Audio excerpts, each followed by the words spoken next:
La historia del ser humano está llena de paradojas. Puede decirse que desde el final de la Segunda Guerra Mundial y hasta la actualidad vivimos en una de ellas.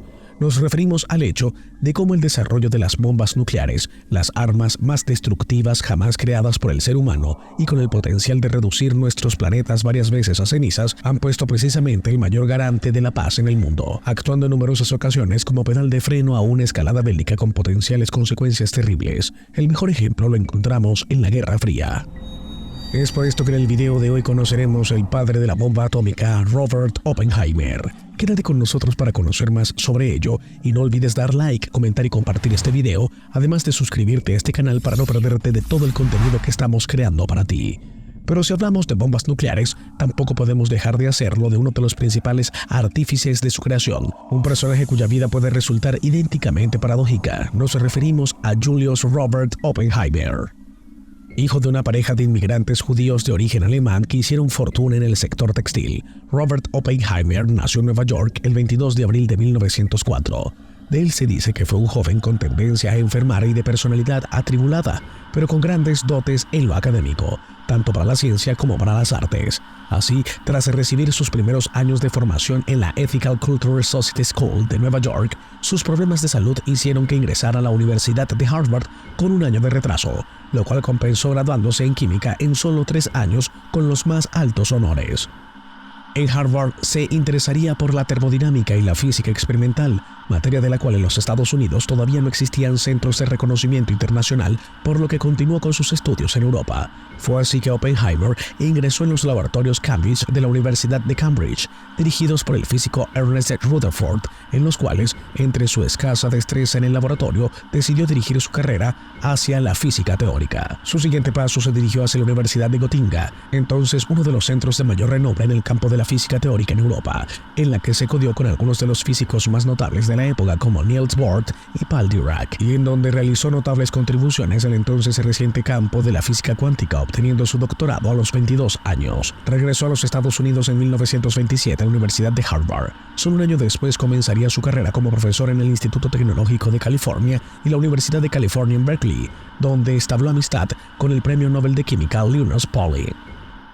Las primeras investigaciones de Oppenheimer estarían enfocadas a los procesos energéticos de las partículas subatómicas, incluidos electrones, positrones y los rayos cósmicos. También realizó trabajos innovadores sobre estrellas de neutrones y agujeros negros, espectroscopia y teoría cuántica de campos.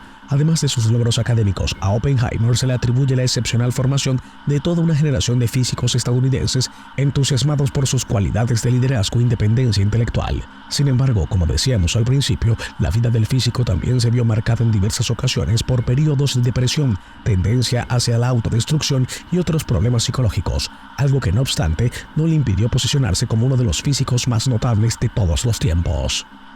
La vida de Oppenheimer, como la de muchos personajes de su época, estuvo fuertemente marcada por el contexto político.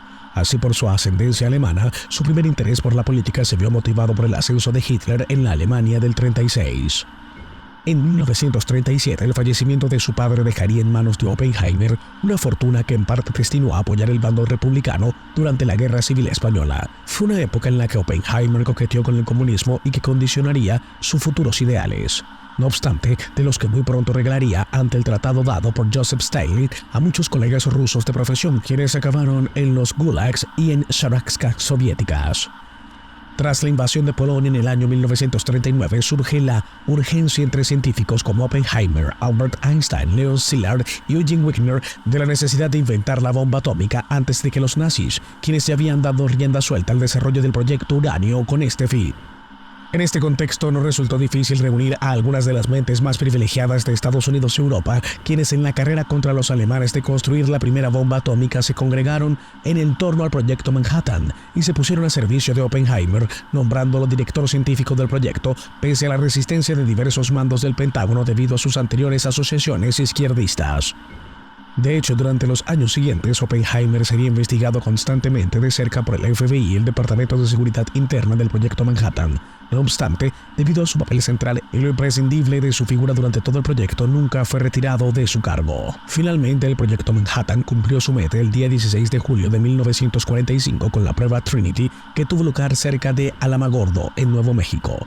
Una vez desarrollada la bomba nuclear, muchos de los científicos participantes en el proyecto mostraron su resistencia a ser empleada, sobre todo contra la población civil.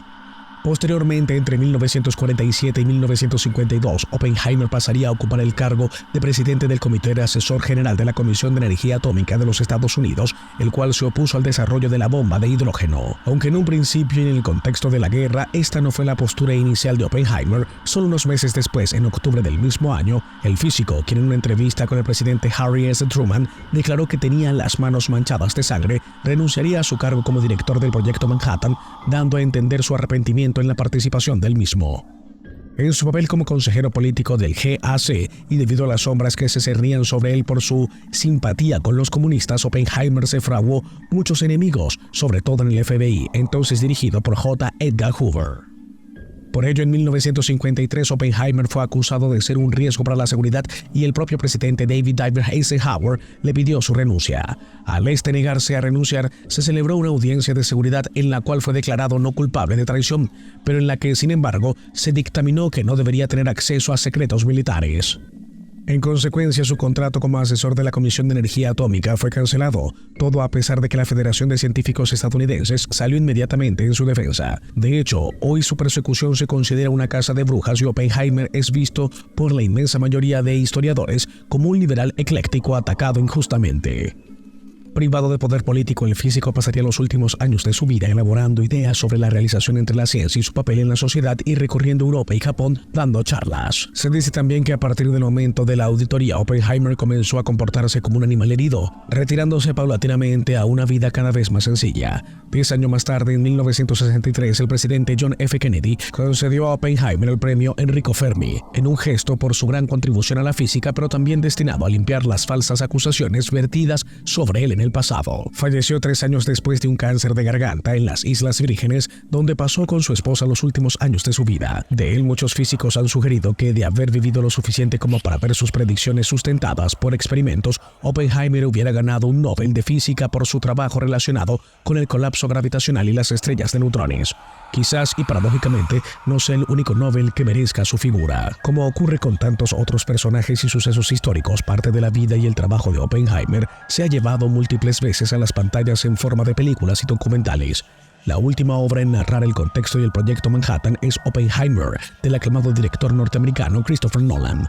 La película dramática y de carácter biográfico capta la mente del padre de la bomba atómica desde un punto de vista más personal, sin dejar de lado las consecuencias de sus descubrimientos. Cuéntanos qué te parece la historia de este célebre personaje de la historia, y ya que estamos también puedes contarnos si ya viste Oppenheimer en cines. Esto es todo por el video de hoy. No olvides dar like, comentar y compartir, además de suscribirte al canal antes de irte. Hasta la próxima.